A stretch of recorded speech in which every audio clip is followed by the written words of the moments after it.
Hello student और स्वागत है आपका हमारे चैनल सिंपली जीएस के अंदर। आज अपन देखने वाले हैं प्रोग्राम आर्मस्ट्रांग नंबर का, जिसमें अपन चेक करेंगे किस तरीके से अपन एक प्रोग्राम चेक करता है कि हमारा गिवन नंबर आर्मस्ट्रांग नंबर है या नहीं है। तो सबसे पहले जान लेते हैं कि आर्मस्ट्रांग नंबर होता क्या है। तो जल्दी से इस बारे में जानते हैं। सबसे पहले मान के चलिए किसी यूजर ने एक इनपुट दिया है आपको। वो इनपुट है कि उसने नंबर दिया आपको 153 इस तरीके से, और ये बोला है कि आप इसको चेक करिए कि ये आर्मस्ट्रांग नंबर है या नहीं है।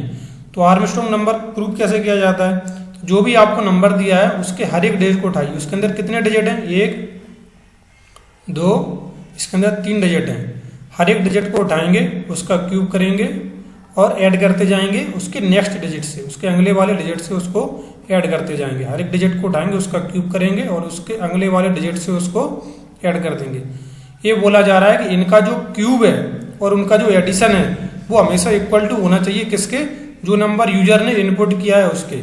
इस केस में क्या हो रहा है? इस केस में देख लेते हैं। 1 5 का क्यूब करेंगे तो 125, 3 का क्यूब करेंगे तो 27। तो इस तरीके से 153 यहाँ पर तो वैलिड हो गया। वैलिड होने का मतलब क्या है कि इन दोनों नंबर सेम है। जो रिजल्ट हो गया आया वो नंबर और जो यूजर ने इनपुट किया है वो वाला नंबर। तो हमारा गिवन नंबर क्या है? आर्मस्ट्रांग नंबर है, यानी कि ये कंडीशन सही है।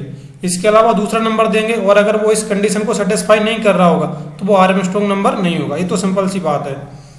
लेकिन अब इसकी ड्राई रन की बात आती है कि इसको प्रोग्राम का लॉजिक किस तरीके से डिजाइन होगा। इसमें थोड़ा सा कन्फ्यूजन होता है कि कई बार लोगों को किस तरीके से एक एक डिजिट निकालेंगे, फिर उनका क्यूब किस तरीके से करेंगे, पूरा इस तरह लॉजिक कैसे डिजाइन होगा। तो इसके लिए आपको मैं बता दूं, सी लैंग्वेज के अंदर 2 ऑपरेटर बने हुए हैं। एक ये वाला जो यूज होता है डिवाइड के लिए, दूसरा ये वाला जो कि यूज होता है रिमाइंडर के लिए। ठीक है। अब आपको अगर ध्यान होगा, पता नहीं आपने बचपन में अच्छे से डिवीजन किया या नहीं किया, लेकिन अगर आपको याद होगा तो किसी भी नंबर का डिवीजन करना है, जैसे अगर 153 का डिवीजन करना है और उसको अगर मैं 10 से डिवाइड करूं, अगर मैं उसको 10 से डिवाइड कर दूं, एक बार जाएगा तो 10 आएगा, यहाँ पे रिजल्ट 5 आ जाएगा और यहाँ पे 3 आ जाएगा। और इसके बाद अपन इसको 5 बार जाएगा तो यहाँ पे 50 आ जाएगा, यहाँ पे रिजल्ट 3 आ जाएगा। तो यानी कि जो रिमाइंडर है वो रिमाइंडर हमेशा इस किसी भी डिजिट के, कोई भी जो भी नंबर है उसके आखिरी वाले डिजिट के बराबर होता है। कोई भी नंबर ले लो आप, कोई भी, कभी भी, हमेशा जो रिमाइंडर जो आखिरी में बचेगा वो उसके आखिरी वाले डिजिट के बराबर ही होता है। ये गारंटी बात है। ठीक है। और जो इसका पहला वाला रिमाइंडर है वो इसके बराबर है, और जो सबसे पहले वाली संख्या है वो इसके बराबर है। लेकिन आपको मैं कंफ्यूज नहीं होना, मैं करके दिखाता हूँ। अपन ने क्या किया, 153 में 10 का डिवाइड दिया, रिमाइंडर कितना आया? 3 आया, और 3 इसकी लास्ट डिजिट के बराबर है। ठीक है, इस बात को मानते हो? अब क्या करना है, जो दूसरा इसका डिवाइडेंड आया है, ये क्या, ये रिमाइंडर तो ये डिवाइडेंड, तो इसमें अब इसका डिवाइड करना है। 10 का डिवाइड 15 में करेंगे तो एक बार जाएगा, रिमाइंडर कितना आएगा? 5। इस बार जो रिमाइंडर आया है वो इसके दूसरी संख्या के बराबर है? बिल्कुल है। जो तीसरा डिवाइडेंड है उसको भी अपन डिवाइड करते हैं। अब डिवाइड क्या करना है, इसमें जाएगा ही नहीं डिवाइड, और जब डिवाइड नहीं जाता है तो रिमाइंडर वही होता है जो वैल्यू होती है। जब डिवाइड नहीं जाता है तो रिमाइंडर वही होता है जो वैल्यू होती है। तो एक अपना रिमाइंडर हो जाएगा यहाँ पे, तो एक अपनी तीसरी वैल्यू है। तो इस तरीके से अपन तीनों वैल्यू निकाल लेंगे। तो इस बात का हमेशा ध्यान रखना कि कोई भी नंबर है उसको जब डिवाइड करोगे 10 से डिवाइड करने पे उसका रिमाइंडर उसकी डिजिट के बराबर आता है, और उसके डिवाइडेंड में अगर दोबारा डिवाइड करेंगे उसका सेकंड रिमाइंडर उसके सेकंड डिजिट के बराबर आएगा, उसका तीसरा रिमाइंडर उसके तीसरे डिजिट के बराबर आएगा। इसलिए चौथा होगा तो चौथा के बराबर, पांचवा होगा तो पांचवा। ये हमेशा ही रूल है। तो ये लॉजिक आपने मैथमेटिक्स में नहीं देखा होगा, अगर आपने मैथमेटिक्स करी भी होगी तब भी आपने नहीं देखा होगा। दूसरी बात, अब इसमें अंदर ये जो चीज़ समझ चुके हैं अपन कि इसको इस तरीके से पूरा डिजाइन करना अपन को लॉजिक, ये चीज़ तो अपन को समझ में आ चुकी है। लेकिन अब बात आती है इसको किस तरीके से लिखेंगे। देखो मैं बता दूँ किस तरीके से लिखेंगे। इसके अंदर क्या होता है प्रोग्रामिंग के अंदर, कि जैसे अपन ने 153 और इसको लगाया, इसको रिमाइंडर ऑपरेटर को लगाया, तो ये इसका केवल और केवल आपको रिमाइंडर ला के देता है। तो वैल्यू कितनी देगा? 3 देगा। तो अपन को 3 को क्या कर देंगे, क्यूब में कन्वर्ट कर देंगे। 3 को 3 बार मल्टीप्लाई कर देंगे, इसका क्यूब निकल के आ गया। ऐसा ही होता है ना क्यूब, कि उसको 3 बार मल्टीप्लाई किया जाता है। देखो इसको हो गया नहीं। अब इसी नंबर को अपन को अपडेट करना है, किसमें, 15 में। क्यों करना है, क्योंकि तभी तो अपन इसको डिवाइड करेंगे और अपना सेकंड रिमाइंडर आएगा, तभी आएगा ना। तो अपन क्या करेंगे, फिर अपन इसी वाले नंबर के अंदर ये वाला ऑपरेशन लगाने के बाद ये वाला ऑपरेशन लगाएंगे, तो इससे वैल्यू कितनी आ जाएगी, 15। जब ये 15 आ जाएगी, इसके बाद 15 में ये वाला लगाएंगे तो वैल्यू 5 आ जाएगी। थोड़ा कन्फ्यूजन हो रहा होगा, बहुत नॉर्मल सी बात है, सबके साथ होता है। कोई इसमें कोई ऐसा घबराने जैसी बात नहीं है कि मुझे समझ में नहीं आ रहा है, ये बहुत खतरनाक हो रहा है, ऐसा कुछ नहीं है। बहुत ही सिंपल सी चीज़ है, जो मैं समझाता हूँ। अब इसके बेसिक ऑपरेशन देखते हैं कि प्रोग्राम में किस तरीके से लिखा जाएगा। एक अपन लूप लगाएंगे। लूप क्यों लगाएंगे, लूप सिर्फ इसलिए लगाएंगे क्योंकि इसकी पहली स्टेप को ये परफॉर्म करना है, एक स्टेप, दूसरी स्टेप, तीसरी स्टेप। तो अपन को एक ही नंबर पे 3 स्टेप परफॉर्म करनी है। और ये चीज़ तो आप जानते ही होंगे, किसी भी एक सिचुएशन पे अगर नंबर ऑफ स्टेप परफॉर्म करनी है, किसी भी एक सिचुएशन पे अगर नंबर ऑफ स्टेप परफॉर्म करनी है, तो उसके अंदर हमेशा फॉर लूप लगता है। ये बात तो आपको मालूम होगी 100%। ठीक है। अब जब n ग्रेटर देन 0 एक लूप लगाया अपन ने, तो n की वैल्यू 0 क्यों कंसिडर करेंगे अपन कि 0 से बड़ी ही होनी चाहिए। जब अगर 0 से छोटी होगी या 0 होगी, तो उसका अपन क्यूब क्या निकालेंगे। तुम उस 0 का क्यूब निकाल सकते हो क्या, 1 का क्यूब तो चलो फिर भी 1 निकाल लोगे, 0 से बड़ी होनी ही चाहिए। ठीक है। अब अपन इसके अंदर ऑपरेशन किस तरीके से परफॉर्म करेंगे। अब भाई नॉर्मल जब अपन मैथमेटिक करते हैं, तब तो अपन को पूरा ऑपरेशन परफॉर्म करना पड़ेगा, तभी अपन को रिमाइंडर मिलता है। ये बात तो आप मानते हैं। लेकिन प्रोग्रामिंग में ऐसा नहीं है। प्रोग्रामिंग में ऑपरेटर है ना अपने पास, डायरेक्ट ऑपरेटर लगाओ, डायरेक्ट रिमाइंडर पाओ, ऑपरेटर लगाओ, डायरेक्ट डिवाइड का रिजल्ट पाओ। बहुत सिंपल सा काम रहता है। तो अपन को यहाँ पे क्या करना है, अपन को बहुत सिंपल सा काम करना है। एक वेरिएबल बनाएंगे rem, जिसके अंदर जैसे n के अंदर अपन ने स्टोर करी, जैसे मान के चलो n के अंदर मैंने 153 को स्टोर करवाया, यूजर ने एंटर किया और वो n के अंदर आ गया। तो अपन क्या करेंगे, n के ऊपर रिमाइंडर ऑपरेटर लगाएंगे 10 के साथ। तो वैल्यू कितनी आ जाएगी, 153 अगर वहाँ पे है तो वैल्यू कितनी आ जाएगी, 3 आ जाएगी। आ गई। अब अपन को एक और वेरिएबल बनाना है सम करके। तो सम करके क्यों बनाना है, वो इसलिए बनाना है, और सम के अंदर अपन पहले से एक वैल्यू असाइन कर देंगे 0। अब वो क्यों करेंगे, वो इसलिए करेंगे क्योंकि अपन को इन तीनों के नंबर को ऐड करना है ना, इन तीनों को क्यूब को ऐड करना है। अब अगर इसमें पहले से कोई वैल्यू हुई तो वो वैल्यू भी ऐड हो जाएगी। तो अपन क्या करेंगे, उसके अंदर 0 ऐड कर देंगे। और 0 से तो कुछ फर्क पड़ता नहीं है, चाहे ऐड करो चाहे सब्ट्रैक्ट करो, दोनों ही सिचुएशन में 0 से कोई फर्क नहीं पड़ता। तो अपन क्या करेंगे, sum equal to sum plus remainder, फिर मल्टीप्लाई रिमाइंडर का, फिर मल्टीप्लाई रिमाइंडर का। 3 बार रिमाइंडर का मल्टीप्लाई कर देंगे तो वो क्यूब निकल जाएगा। होगा तो ऐसा ही होता है ना, 3 बार दो 1 2 3 बार अपन को मल्टीप्लाई करना रहता है। जो नंबर इसके अंदर आ जाए उसको 3 बार अपन ने मल्टीप्लाई किया, उसका क्यूब निकल आया, उस क्यूब को इसके अंदर ऐड कर दिया। 0 प्लस क्यूब जो भी रिजल्ट है, 3 का क्यूब कितना होता है, 27 होता है। 27 चला जाएगा। जब ये चला गया, फिर n की वैल्यू को अपडेट करना है। n की वैल्यू को क्यों अपडेट करना है, यहाँ पे देखो 153 को अपन ने 10 से डिवाइड किया, वैल्यू 15 हुई। यहाँ पे वैल्यू इसकी डिवाइड में रिजल्ट में 15 आया, लेकिन ये वाला 15 अपन को n के अंदर डालना पड़ेगा, तभी तो दोबारा ये डिवाइड करेगा 15 को। समझ रहे हो, n की वैल्यू यहाँ पे मतलब अपन ने 153 को डिवाइड किया 10 से, किया, रिजल्ट कितना आया, 15 आया। अब 15 वैल्यू अपन को n के अंदर डालेंगे, तभी तो ये दोबारा से डिवाइड करेगा। अपन क्या कर रहे हैं, n को रिमाइंडर निकालना चाहते हैं। रिमाइंडर किस तरीके से निकलेगा, रिमाइंडर तभी निकलेगा जब वो उसको डिवाइड करेगा। तो अपन को ये ऑपरेशन लगाने के लिए n की वैल्यू को अपडेट भी तो करना पड़ेगा ना, तभी तो होगा। n equal to n/10, n/10 इस तरीके से। ये वाला डिवाइड का ऑपरेटर लगाया, वैल्यू क्या देता है, ये वाली वैल्यू देता है। जैसे 10 को अगर 15 से डिवाइड किया, तो डिवाइड ऑपरेटर लगाएंगे तो वैल्यू कौन देगा, ये वाली वैल्यू आएगी। और जो यहाँ पर वैल्यू आएगी वो किससे आएगी, इस वाले ऑपरेटर से आती है। ठीक है। तो इस तरीके से अपन ने n की वैल्यू को भी अपडेट कर दिया, n की वैल्यू को भी अपन ने अपडेट कर दिया। तो यहाँ पे पहली स्टेप देखिए आप, सबसे पहली स्टेप किस तरीके से होगी। पहली स्टेप बिल्कुल इस तरीके से होगी कि n के अंदर एक 153 को 10 से इसने रिमाइंडर निकालना है। तो रिमाइंडर कितना आया, 3 आया।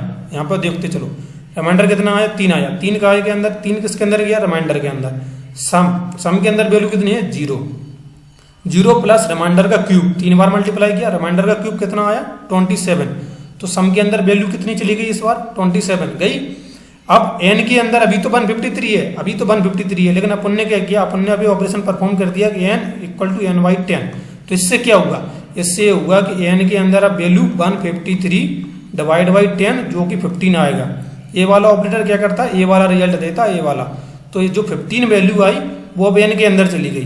n के अंदर अभी इस समय वैल्यू कितनी है 15, लेकिन 15 जीरो से बड़ा है, यहाँ पे आज दोबारा आया 15 जीरो से बड़ा है, बिल्कुल सही बात है।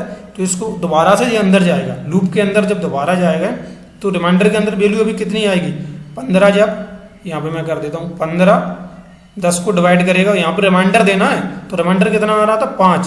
तो अब आर इसके अंदर वैल्यू 3 को कटेगा, अभी कितनी पहुंच जाएगी 5 हो जाएगी। अब जब 5 को अपन 3 बार मल्टीप्लाई, सम के अंदर अभी वैल्यू कितनी है, सम के अंदर अभी वैल्यू है 27 वैल्यू है, क्यों 3 का क्यूब आया था ना, सम के अंदर की वैल्यू कितनी गई थी 27। तो इसके साथ इसके अंदर अभी वैल्यू है फिलहाल 27, ठीक है। इसके अंदर अभी प्लस होना है जो 5 का मल्टीप्लाई है, 5 इंटू 5 इंटू 5, 5 इंटू 5 125 हो गया।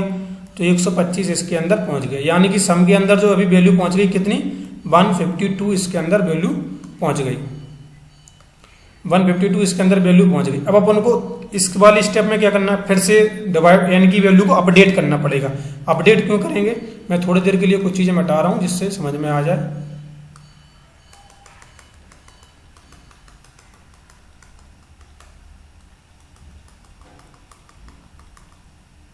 ठीक है, तो अभी n की वैल्यू को अपडेट किस तरीके से करेंगे, अभी n के अंदर 15 है फिलहाल, ठीक है।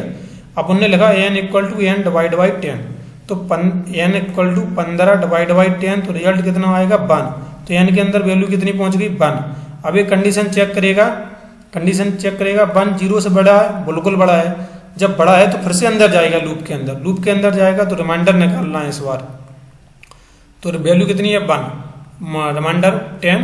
तो इस बार इसको रिजल्ट कितना मिलेगा 1, क्योंकि मैंने बोला अगर कोई ऐसी वैल्यू है जो इसको जो ये संख्या डिवाइड इसको नहीं कर सकती, तो जो भी यहाँ पे वैल्यू है वो ये वैल्यू यहाँ पे आ जाती है। जैसे यहाँ पे अगर 4 है वो भी आ जाएगा, 5 है वो भी आ जाएगा, 6 है वो भी आ जाएगा, 9 0 से 9 तक सारे आ जाएंगे। लेकिन अगर 10 है तो फिर वो फिर भी 1 दे देगा, क्योंकि 10 को डिवाइड करके रिजल्ट अपना 1 देता ही है। लेकिन 1 आउट ऑफ 10 था यहाँ पे, तो रिमाइंडर अपना 1 आ गया, ठीक है। अब सम क्या करेंगे, अपन सम को एक बार परफॉर्म करते हैं, क्योंकि इसके अंदर 152 ऑलरेडी है अभी।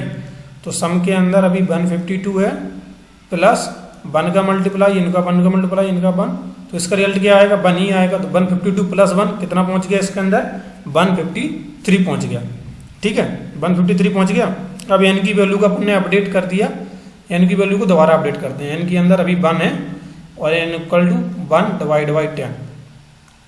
देखो अगर जब रिमाइंडर ऑपरेटर लगाते हैं तब तो ये वाली वैल्यू आ जाती है, जो ऊपर होती है वो वाली वैल्यू आ जाती है।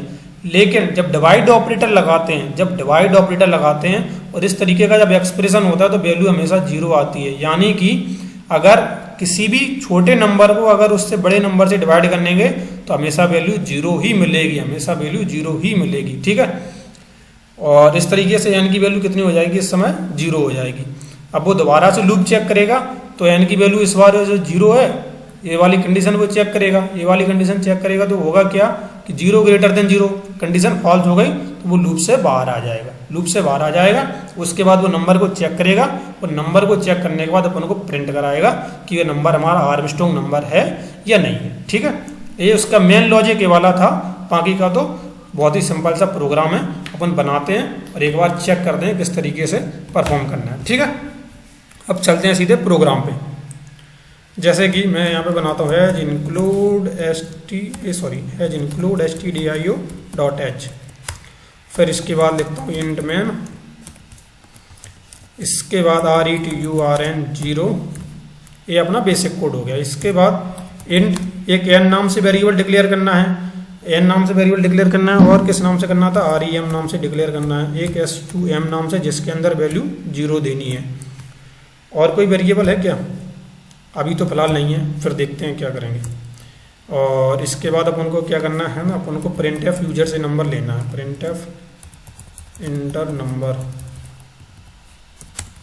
स्कैनफ करेंगे जिससे वैल्यू को इनपुट करा सकें, और इस तरीके से एड्रेस ऑपरेटर अपन लगा के वैल्यू को इनपुट करा लिया, ठीक है।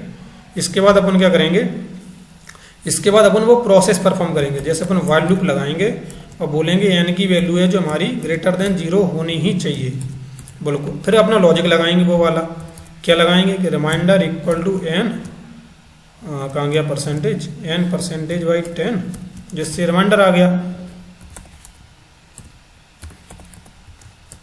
सम equal to sum plus remainder का मल्टीप्लाई, फिर से रिमाइंडर, फिर मल्टीप्लाई, फिर रिमाइंडर। इसके बाद एन की वैल्यू को अपडेट करके एन डिवाइड बाई 10, ठीक है। ये इसका बेसिक ऑपरेशन। अब एक चीज़ आप मुझे बताइए, एन की वैल्यू को अपन ने अपडेट करके यहाँ पे 0 तो कर दिया, शुरुआत में जो एन दिया था फिर अपन उसको कंपेयर किससे करेंगे? मतलब अपने पास कोई अभी ऐसी चीज़ नहीं है जिसके साथ अपन कंपेयर कर सकें कि हमारी जो वैल्यू है सम के अंदर, जो वैल्यू अभी मौजूद है वो एन के बराबर है। कोई ऐसा वेरिएबल नहीं है, तो अपन क्या करेंगे, एक अपन पे एक और वेरिएबल बना लेंगे, वो एक टेम्परेरी वेरिएबल होगा, जैसे टेम्प नेम। इस तरीके से कोई भी एक वेरिएबल बना लेंगे। अब उस टेम्प नेम के अंदर अपन एन की वैल्यू को पहले डाल देंगे। अब इससे होगा क्या कि एन की वैल्यू तो अपडेट हो जाएगी, लेकिन टेम्प नेम की नहीं होगी। जो टेम्प नेम करके अपन ने जो वेरिएबल बनाया, ये वाला वैल्यू वो रहेगी जो एन के अंदर पहले थी, ठीक है, 153 जैसे का तैसा। तो अपन क्या कराएंगे, अपन अब चेक कराएंगे। क्या चेक कराएंगे कि हमारा जो टेम्प नेम है उसके अंदर जो वैल्यू है क्या वो सम के अंदर की बराबर है, उसके अंदर बस चेक कराएंगे। जो टेम्प नेम के अंदर कौन सी वैल्यू जो पहले थी एन की वैल्यू बिल्कुल शुरुआत में, अगर उसके बराबर है सम की वैल्यू, तो क्या करा देंगे, प्रिंट एफ करा देंगे कि आपकी value your given number is arm strong number, ठीक है, आर्म स्ट्रॉन्ग नंबर। यहाँ पे थोड़ा स्पेस देते हैं इस तरीके से। और इसी के अगर ऐसा नहीं है, सिंपल सी बात है, अगर ऐसा नहीं है तो एल्स के अंदर क्या प्रिंट करा देंगे, अपन प्रिंट एफ लगा देंगे कि आपका number your given number is not arm strong number, कुछ इस तरीके से अपन प्रिंट करा देंगे, है ना। बहुत ही सिंपल सा प्रोग्राम था अपना, बहुत ही सिंपल सा यार। रन करते हैं, प्रोग्राम तो बराबर रन होगा, एरर बस हो गया रन। एंटर दबाते हैं, सबसे पहले CLS इससे दिखाई दे, इंटर नंबर 153 डाल रहा हूँ जिससे क्लियर हो जाए। Your given number is arm strong number, यानी कि अब नंबर तो अपना सही था। फिर से चलाता हूँ, दूसरा कोई नंबर देता हूँ, जैसे मैं दे रहा हूँ 135, तो your given number is not arm strong number, क्योंकि आर्म स्ट्रॉन्ग नंबर है ही नहीं। वो तो आप यहाँ से भी चेक कर सकते हैं ना कि 135 दो या 153 दो, दोनों का जो रिजल्टेंट आएगा, यानी दोनों का जो रिजल्ट आएगा वो तो सेम ही आएगा ना, 153 ही आएगा। लेकिन इस बार अपने नंबर दिया था 135, इन दोनों के नंबर को उसने चेक किया, उसने कहा दोनों नंबर सेम नहीं है, तो दोनों नंबर सेम नहीं है तो हमारा नंबर जो है आर्म स्ट्रॉन्ग नंबर नहीं होगा। है सिंपल, बहुत सिंपल था। लॉजिक आई होप आपको समझ में आया होगा, पूरी प्रोसेस आपको समझ में आई होगी। और अगर वीडियो पसंद आई है, वीडियो को लाइक कर दें, चैनल को सब्सक्राइब कर दें। मन में कोई डाउट है तो कमेंट करना ना भूलें। इंस्टाग्राम पे आप पूछ सकते हैं, कुछ भी सवाल पूछ सकते हैं प्रोग्रामिंग से रिलेटेड, कोई बात नहीं। अगर कोई मन में वेब डेवलपमेंट के रिलेटेड अगर डाउट है तो उसको भी अपन पूछ सकते हैं। तो मिलते हैं नेक्स्ट वीडियो में, जब तक के लिए thank you for watching this video.